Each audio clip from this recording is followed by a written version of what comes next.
إن الحمد لله نحمده ونستعينه ونستغفره ونعوذ بالله من شرور أنفسنا ومن سيئات أعمالنا من يهده الله فلا مضل له ومن يضلل فلا هادي له أشهد أن لا إله إلا الله وحده لا شريك له وأشهد أن محمدا عبده ورسوله اللهم صل على سيدنا محمد وعلى آله وأصحابه وذرياته وإتباعه إلى يوم الدين أما بعد. Bapak, Ibu, adik-adik yang insyaallah dimuliakan Allah SWT, bersyukur kepada Allah SWT atas nikmat limpahan rahmat kasih sayang Allah Subhanahu wa taala kepada kita. Jadi ini satu nikmat, satu anugerah yang besar dari Allah SWT. Kita disibukkan oleh Allah SWT dalam perkara agama, dalam menuntut ilmu, dalam belajar agama, buat majelis taklim. Ini satu anugerah, karunia, rahmat, kasih sayang Allah SWT. Jadi tadi yang sampaikan satu ayat dalam surat Al-Baqarah. Allah berfirman, ya ayyuhalladzina amanu udkhulu fis-silmi kafah wa la tattabi'u khutuwatis syaitan innahu lakum aduwwun mubin.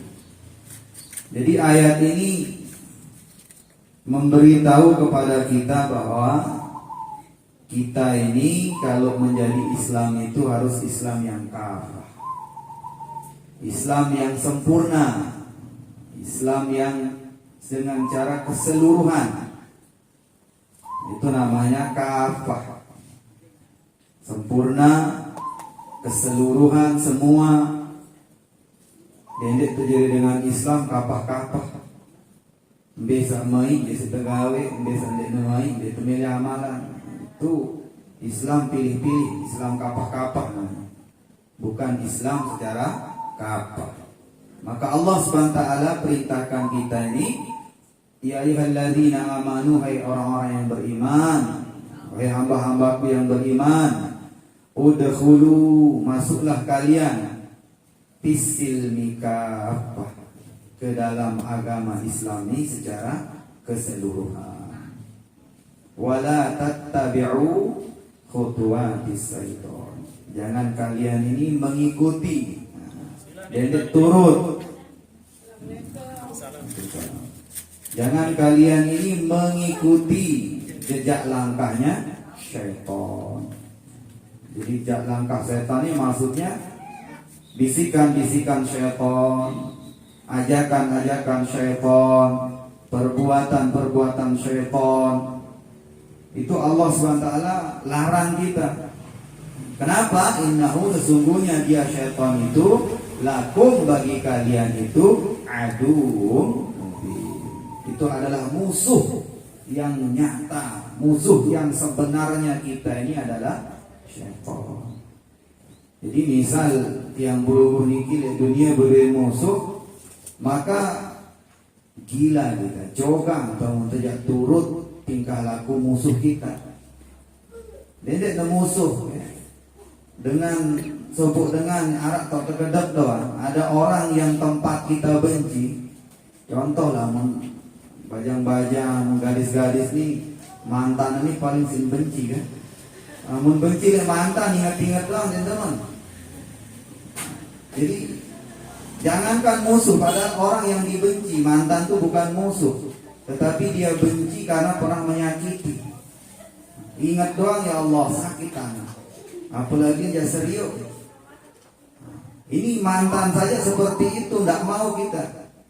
Apalagi musuh yang nyata, mani Allah aduwwum mubin, yaitu syaitan itu musuh nyata. Masa ya turut setan?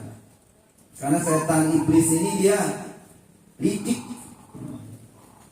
Setan ini dia lemah sebenarnya. Dia lemah, tidak ada kekuatan. Namun ngebang doang dengar azan itu ya play sampai ngentut bahasa Nabi.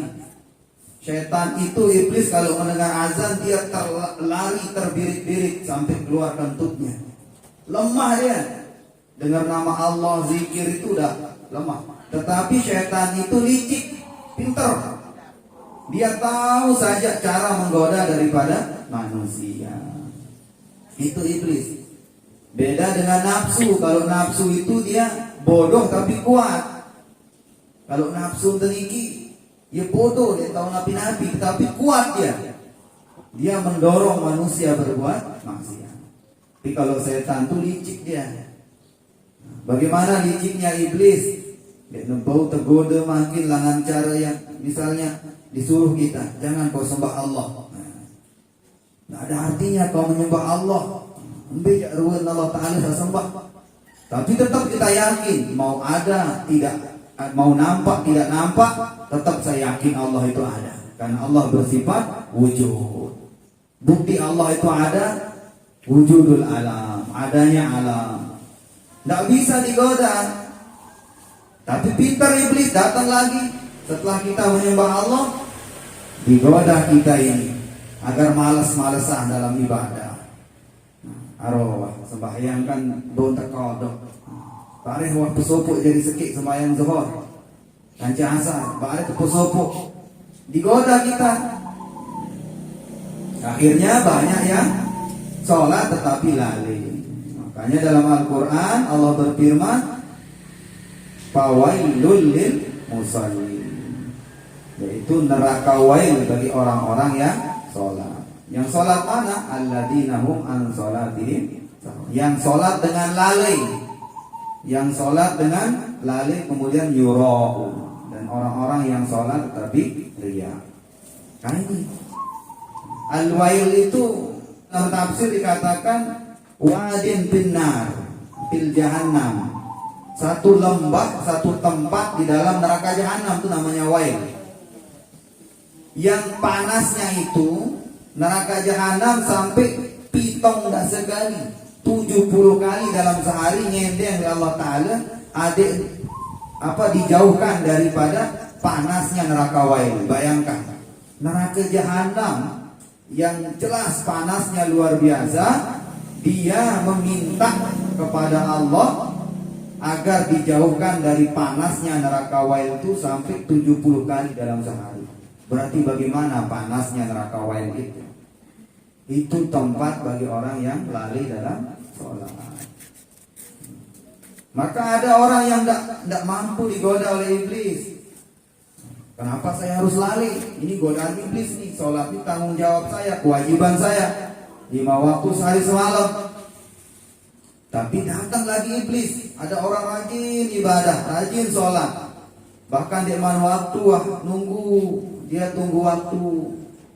Apalagi yang perempuan ini jaga sekali yang namanya sholat. Karena perempuan ini nanti banyak tamunya dia, baik tamu yang di luar dirinya maupun tamu di dalam dirinya.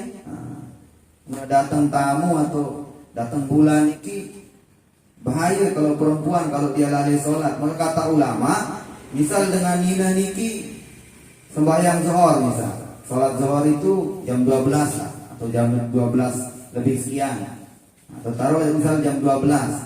Tapi dia lalai, bareng sembahyang jam sekian, bareng sembahyang jam 2. Ternyata jam 1 datang bulan, dia wajib dikodok zuhurnya itu. Kenapa? Karena dia sengaja melalaikan, meninggalkan sholat. Itu makanya perempuan tuh kalau sudah waktu, begitu masuk waktu langsung wajib, langsung dia mengerjakan sholat. Jangan dilalaikan. Karena kalau dia lalai zuhur misalnya jam 12, dia sholat nanti katanya jam 1, ternyata jam setengah 1 sudah datang tamunya, tamu merahnya datang. maka wajib dia kodok zuhurnya itu. Kalau dia tidak kodok, apa kata Nabi? Dia akan disiksa, dimasukkan di dalam neraka satu hukum. Satu hukum itu berapa? 28 juta tahun di dalam neraka. Bayangkan satu sholat, dia akan disiksa di dalam neraka selama 28 juta tahun. Ini penting, ibu-ibu, para wanita ini jaga sholat. Begitu waktu, jaga sholat. Karena kadang dia tersadar, karena kita anggap sudah datang tamu, datang bulan, oh tidak saya sholat. Padahal sudah terlewat, dia sengaja. Yang haram sholat itu ketika dia datang bulan, kemudian ada waktu. Tetapi belum datang bulan, waktu sudah dia sengaja lewati, wajib dikotor. Nah ini penting sekali. Maka iblis itu datang goda. Ada orang tidak mampu digoda, rajin dia sholat. Licik iblis ini, digoda lagi bagaimana? Agar dia ini tidak ikhlas di dalam sholat. Digoda dia, rajin sholat, tapi agar dia tidak ikhlas. Apa artinya tidak ikhlas? Dia riak. Apa artinya riak? Ingin dilihat, ingin didengar, ingin diketahui oleh manusia. Sembahyang ada yang ketahu si dengan toa, sembahyang ada yang ketahu si calon misal pergi bebadak SMS jam 3 bangun tahajud. Ada yang ketahu tahajud. Padahal tahajud itu tetes, tidak boleh tahu.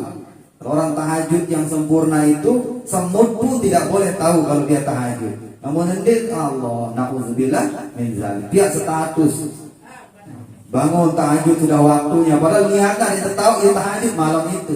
Itu namanya riya. Riya itu dalam hati yang Allah tahu. Walaupun manusia itu tidak tahu, tapi Allah Subhanahu wa ta'ala tahu yang namanya riya itu. Maka besok pada hari kiamat yang akan adili langsung orang-orang yang ahli riyanya adalah Allah sendiri nanti pada hari kiamat. Dalam hadis dikatakan didatangkan orang yang jihad mati syahid tapi masuk neraka. Kenapa? Karena dia mau dianggap pahlawan. Dia berjihad karena ingin dikatakan pahlawan. Ada orang alim, ulama, tuan guru, ustadz masuk neraka. Kenapa? Karena dia mau dianggap alim, ulama, ngaji sampai jauh Mekah, Belen ngaji, salah niat. Kembali ya kejar ada kepala tuan guru misalnya, itu pun masuk neraka. Ada orang yang sedekah banyak habis harta sampai bangun masjid, bangun ini, masuk neraka. Itu dalam hadis sahih. Ternyata apa? Salahnya karena ini dikatakan dermawan, agar dia dikatakan orang yang paling murah. Nah itu bahayanya riya itu. Sampai orang yang ahli sholat pun dimasukkan ke neraka wail karena apa? Yurahu, karena mereka itu riya. Maka ulama katakan tanda-tanda dengan riya. Apa alamatnya orang riya? Pertama, kalau disanjung makin taat dia, makin bangga. Itu tandanya orang itu riya. Kalau dihina dia lemah. Kalau dihina itu dia makin malas ibadah. Itu tandanya orang riya. Tapi belum tentu juga dia riya, tapi itu alamat kata ulama. Tanda-tanda. Contoh, namun tersanjung, masya Allah, bagus gati, alim, nani, saya rajin ibadah, tersanjung. Bari pas terhina, ngombe, berjilbab, nina-nina ini marah dari kekelumpungan, maka engkah berjilbab. Datang dengan ingasah baru kan, ingasah dia berjilbab. Apalagi belum, masya Allah, engkah. Itu tanda orang riya. Orang riya itu disanjung makin dia tingkatkan amalan, dihina dia meninggalkan amalan. Tapi kalau orang ikhlas itu kata ulama, disanjung dia tidak terkesan, dihina pun tidak terkesan. Karena dia ibadah itu lillahi ta'ala, bukan karena makhluk. Tetapi dia ibadah semata-mata karena Allah SWT. Nah itu. Jadi kita ibadah ini utamakan keikhlasan, karena inti ibadah itu ikhlas. Kita menutup aurat itu semata karena Allah. Ini perintah Allah. Apapun kata orang, maka jangan kita dengarkan. Saya nggak amun terdengar honin dengan niki dan ini maju, ini sampai ke tujuan. Apa petegawai? Ya, napi-napi kita kerjakan kalau kita dengar kata orang tidak akan sampai kepada tujuan. Arab sebut kisah niki. Sifat kisahnya Luqman Al-Hakim.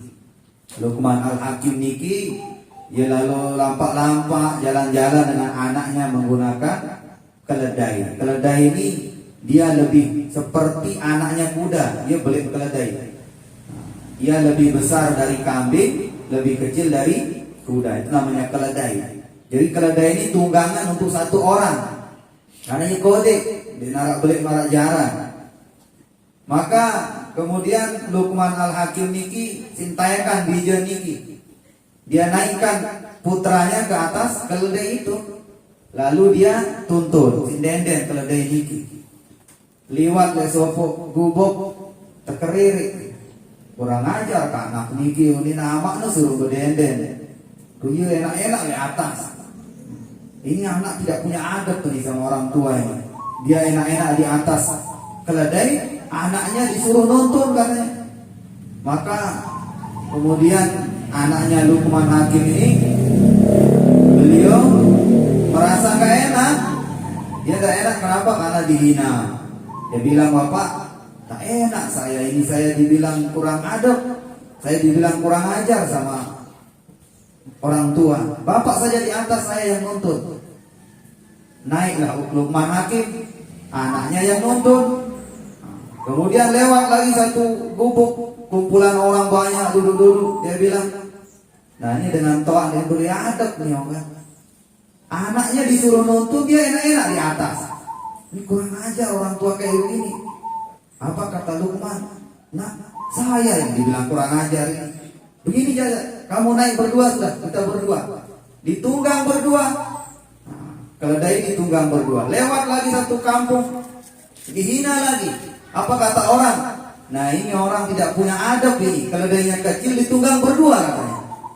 Karena keledai itu tunggangan itu satu orang. Ini zolim sama makhluk ini katanya. Zolim sama hewan ini, tidak pernah ngaji ini. Bingung Luqman.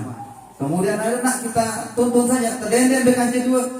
Kemudian dia tuntun berdua, lewat satu kampung diolok lagi. Ini orang gila ini katanya, punya kendaraan tak ditunggangi. Punya keledai kok dituntun tak dipakai katanya. Apa kata Luqman? Nak, ambilkan kayu itu katanya. Diambil kayu pun ponggok keledai kanjeng dua, sekali-kali teparan juga maka. Sekali-kali kita dihina sudah, ayo kita pikul saja. Jadi ini contoh kata ulama bahwa tidak boleh kita dengar orang, karena tidak akan baik kita itu kalau apa-apa mobil tentang berjilbab baik tolok, dia terbejilbab pun terhina. Jadi nggak bisa. Apapun kita kerja pihak ke pengajian, werawas batur, dia pihak pengajian terawas masih, pihak pengajian dekat terawas, mau terpahala pihak pengajian, mau pahala terawas. Nah, karena orang yang ngomong itu hakikatnya adalah dia memikul daripada kesalahan kita dan dia menyerahkan kebaikannya kepada kita. Coba lagi Imam Syafi'i. Imam Syafi'i ini ke dakak narak ulama, bayangkan ulama besar, ulama mazhab. Tolok masih, terhina masih, terawas masih. Lalu apa kata Imam Syafi'i? Wahai istriku, jadi itu kalau kita dihina, dicaci maki, difitnah, digibah sama orang, artinya pahala orang itu dia ke kita dan dosa kita kepada orang itu. Jadi kata Imam Syafi'i bahwasanya bersyukur, makanya saya kasih dia daging, kasih dia gulai, karena saya bersyukur pahalanya dia kasih saya dan dosa saya diambil oleh orang itu. Jadi begitu prinsip kita. Jangan dengarkan apa yang kita dengar, Al-Quran, hadis. Kalau Al-Quran melarang baru jangan. Kalau hadis melarang baru jangan. Kalau ulama melarang baru kita dengarkan. Tapi yang kangkong, minat keletok, minat kelaten, merawas, jadi dia dengar. Jadi yang kita dengar itu Al-Quran, hadis maksudnya. Kalau agama memerintahkan jalan, siapapun yang melarang jangan didengarkan. Bahkan dengan towak temesak, larang itu gawe sholat, dia dengar. Orang tua sendiri melarang kita mengerjakan kebaikan, jangan kita dengar. Contoh, Maimunah, dedek-dedek sembahyang kamu, suruh dedek sembahyang dengan toat, jangan kita dengarkan sekalipun orang tua. Karena dia melarang kita beribadah kepada Allah. Tetapi cara kita ke orang tua itu tetap pakai adab. Tetap kita pakai adab. Kalau ada orang tua tidak suka dengan kita, yang dia tidak suka itu padahal perbuatan baik kita jangan dengarkan, tetapi tetap pakai adab. Adabnya bagaimana? Ya baik caranya. Nggih-nggihan aw-awan lah dengan toa, tapi bareng bu dan sembahyang. Sembunyi cara sholat, artinya begitu. Jangan menentang orang tua dengan cara nyata yang membuat mereka itu juga sakit hati, tidak boleh. Tetap kita berikan pemahaman. Misalnya dengan toa teniki dan teman serius itu kadu jilbab misal. Dia kudu menengah di jilbab gamak kamu. Teman pengat di beseksi. Oh, ini dengan toa itu. Dia dengar. Nah, lagu beng pemahaman. Nak, wahai ama, nani yang mungkin dek kadu jilbab, mungkin dek nutup aurat, luwek mamu melele aku, luwek mamu ganggu aku, kamu pak terganggu sedang mamu saja susah ini. Nah, ya tanda bagus. Dek, tidak dek ngaji nak, dek ketok orang pengajian, you wajib dengan ini berjilbab dek terganggu. Tidak boleh mengangkat suara di depan orang tua, sekalipun orang tua salah. Sekalipun orang tua kita salah, tidak boleh mengangkat suara. Artinya dia terganggu sempata nyurat dengan toa. Jadi tetap kita memberikan pemahaman, tapi dengan cara adab. Nah, ini dengan toa sekalipun melarang kita mengerjakan kebaikan, jangan kita dengarkan, tetapi tetap pakai adab. Apalagi saat lain. Ini harap batur le balik calon larang dia kadu jilbab engkah. Allah na'udzubillah min dzalik. Itu teman kayak kamu berjilbab tadi. Ada teman kayak kadu pakaian artis-artis no kan. Engkah nak kadu jilbab. Ketentuan makam kah berjilbab. Calon itu dia teman yang aku berjilbab. Na'udzubillah min dzalik. Coba aniki hal-hal seperti ini jangan. Kenapa demikian? Karena kita ini masih belum yakin. Maka tanamkan keyakinan kalau memang Allah dan Rasul itu perintahkan, siapapun yang melarang jangan didengarkan. Kalau Allah dan Rasul itu melarang, siapapun yang memerintahkan jangan didengarkan. Ini penting ini.